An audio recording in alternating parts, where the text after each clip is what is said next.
수소 핵융합이 일어나지 않기 때문에 항성에는 포함되지 않고 준항성 천체로 분류하고 있습니다.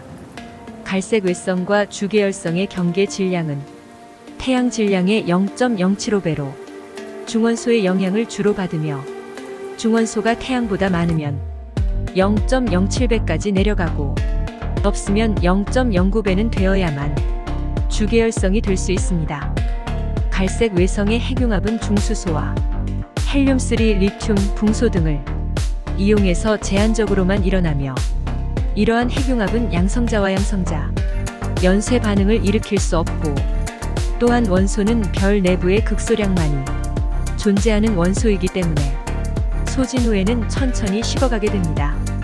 갈색 외성은 가스구름이 모두 고갈되고 남아있던 항성들도 모두 수명을 다한 먼 미래에도 일부 존재할 것으로 예측되는데 갈색 외성끼리 충돌하면 항성이 새로이 만들어지기 때문입니다. 수소 핵융합으로 생성된 헬륨은 별의 중심에게 쌓이게 되며 이로 인해 중심부의 중력이 강해지고 온도도 올라가게 됩니다. 시간이 감에 따라 수소 핵융합은 점점 활발해지기 때문에 주계열성은 조금씩 부풀어 오르며 더욱 밝아지게 됩니다. 이렇듯 수소 핵융합으로 에너지를 생산하는 단계는 항성 일생의 대부분을 차지하게 됩니다. 주계열성의 마지막 단계에서는 현재보다 2.2배 밝아질 것으로 추정되어지고 질량이 태양의 0.075에서 0.45배인 별들은 적색 외성으로 변화하고 이 적색 외성은 천체를 항성으로 분류하는 최소 기준인 경수소 즉 양성자 핵융합을 충족시키는 가장 작은 천체가 됩니다. 초기 질량이 태양의 0.25배 이상인 별은 대부분 거성 단계를 거치게 되며 이 단계는 주계열성이 연소 가능한 수소를 모두 소진했을 때 진입하는 단계입니다. 태양 질량의 0.45에서 2배인 별들은 주계열성 단계에서 수소를 모두 소진하고 헬륨을 핵융합하여 탄소를 생성하게 되고 외피층이 부풀어 올라 적색 거성 단계에 진입하여 대기와 우주 공간을 구별하기 어려울 정도로 질량을 잃게 됩니다. 그러나 탄소를 핵융합을 할 만큼 높은 온도와 압력을 가질 수 없기 때문에 더 이상의 진화를 하지 못하며 헬륨 핵융합으로 발생한 막대한 복사압으로 인하여 외피층을 수만 년에 걸쳐 우주 공간으로 날려버립니다. 이렇게 날려진 외피층은 행성상 성운을 이루고 중심부는 핵융합이 없어 수축하여 백색 외성이 되고 이런 백색 외성은 오랜 시간에 걸쳐 흑색 외성으로 변화하게 됩니다.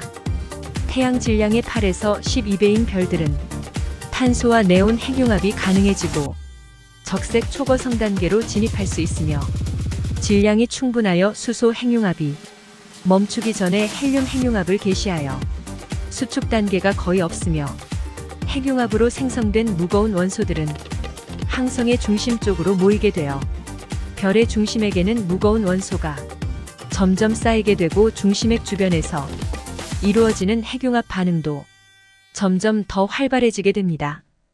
이로 인해 복사압이 점점 강해져서 별은 적색 거성에 비해 한층 더 부풀어 오르게 되는데 이 단계가 적색 초거성 단계입니다. 이 중 일부는 초신성으로 최후를 맞지만 대부분은 산소, 네온, 마그네슘으로 된 백색 외성으로 변화하게 될 것입니다. 결론적으로 중간 이하의 질량을 지닌 항성은 자신이 지닌 수소를 헬륨으로 핵융합을 마친 이후에 거의 모두가 백색 외성으로 변하게 된다는 것입니다. 백색 외성은 중간 이하의 질량을 지닌 항성이 핵융합을 마치고 도달하는 천체로 핵융합이 더 일어나지 않습니다. 따라서 에너지를 생성할 수 없기 때문에 점차 식어가게 되며 또한 핵이 중력에 의해 붕괴하는 것을 막지 못하고 매우 밀도가 높은 상태가 되게 됩니다. 평균적으로 지구 정도의 부피에 태양 절반 정도의 질량이 응집되게 됩니다. 따라서 백색 외성의 밀도는 태양의 밀도의 100만 배 정도가 되며 그 정도의 높은 밀도를 가진 물질은 축폐물질이라고 불리며 무지막지한 고밀도로 압축된 전자들은 하나 이상의 전자가 동시에 같은 위치를 가질 수 없다는 파울리 베타 원리에 의해 발생하는 전자의 운동 에너지인 전자 축퇴합이 발생하여 더 이상의 붕괴는 이루어지지 않으며 그 부피를 유지할 수 있게 되는데, 이 힘은 온도와는 무관하며 밀도에만 관련 있는 것입니다. 전자 축퇴합은 백색 외성을 붕괴로부터 막아주는 힘이 되나, 이 축퇴합도 중력에 버틸 수 있는 최대의 질량은 태양의 약 144% 정도로 이를 찬드라세카르 한계라고 하며, 이 한계를 넘어선 천체도 존재하는데, 쌍성계를 이루는 백색 외성은 동반성으로부터 물질을 계속해서 흡수하여 물질은 백색 외성의 질량을 더욱 증가시키고, 증가된 질량은 중력이 축퇴압력을 넘을 수 있게 하며 더 이상 버티지 못하는 수준에 이르면 백색 외성은 폭발하게 되는데, 이를 이형 초신성이라고 하며 모든 초신성 형태 가운데 가장 강력한 형태가 됩니다. 만약 흡수 물질이 백색 외성의 표면에서 핵융합을 일으킨다면 백색 외성은 생성된 에너지로 엄청나게 밝게 빛나면서 대기를 우주로 발산하게 됩니다. 이러한 현상을 신성이라 부르며, 이런 경우 백색 외성의 핵은 핵 반응하지 않고 그대로 유지되어 동반성으로부터 수소만 계속 유입된다면 반복적으로 신성이 되어 관측되어집니다. 다시 말해 전자 축퇴합이 버틸 수 있는 최대의 질량은 태양의 1.44배 정도이며, 백색 외성은 이 한계를 넘지 못한 별을 부르는 말이며, 찬드라세카르 한계를 넘어섬과 동시에 태양의 약 3배 이내이면 중성자별, 3배를 넘어가면 블랙홀이 되게 됩니다. 그리고 더 이상 에너지를 생성할 수 없는 백색 외성은 수백억 년 동안 식어가고 결국은 관찰할 수 없는 수준이 됩니다. 이런 백색 외성은 우주에 매우 흔하며 전체 항성 가운데 6% 정도를 차지하고 있습니다. 일반적으로 백색 외성은 태양 질량의 1.39배보다 작은 밀집성이고, 1.40배에서 3배 사이의 백색 외성은 중성자별이 되게 됩니다. 관측된 것 중 가장 무거운 중성자별의 질량은 약 태양의 2배입니다. 태양 질량 10배보다 더 무거운 백색 외성은 전자축퇴합이 중력을 이기지 못해 보통 중력 붕괴로 블랙홀을 형성하게 됩니다. 중성자별은 백색 외성의 초신성 폭발 후 남은 핵이 중력 붕괴를 통해 축퇴되어 원자 내부 이원자 핵 과전자가 합쳐져 중성자로 변하면서 만들어지는 밀집성의 일종입니다. 간단하게 말하자면 초신성 폭발 후 별의 중심핵이 극단적으로 압축되어 남아있는 상태이며, 여기서 더 압축되면 물질이 붕괴의 블랙홀이 됩니다. 중성자별의 표면은 철로 된 물질이 고체 격자 구조로 박혀있고, 기본 원자핵과 이들 사이에 틈새를 흐르는 전자의 바다로 이루어져 있다고 추측되어집니다.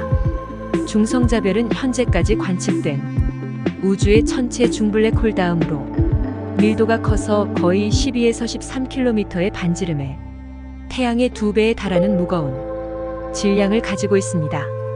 초기 질량이 약 태양 질량의 8배 이상인 모든 주계열성은 중성자별이 될 가능성이 매우 크다고 할 수 있습니다. 별의 대기는 두께가 수 마이크로미터 뿐이고, 운동은 완전히 별의 자기장에 의해 통제되고, 대기의 아래 부분은 고체로 된 지각으로 존재합니다.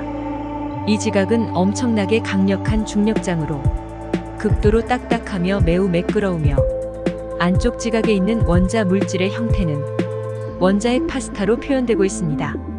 중성자별은 거의 대부분이 양성자보다 약간 더 무거운 핵자인 중성자로 구성되어 있으며 붕괴되지 않고 유지되는데, 이는 두 개의 중성자가 동시에 같은 위치 및 양자 상태를 취할 수 없어 발생하는 에너지인 중성자축퇴합에 유지되고 있습니다.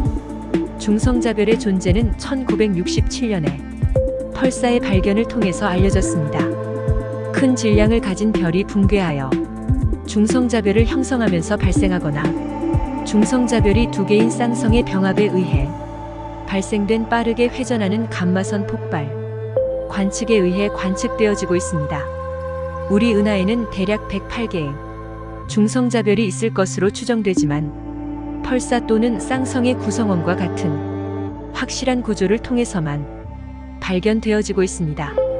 그러나 허블 우주망원경은 우리 은하와 마젤란 은하에서 약 2000개의 중성자별을 대부분 라디오 펄사 형태로 관측하였습니다.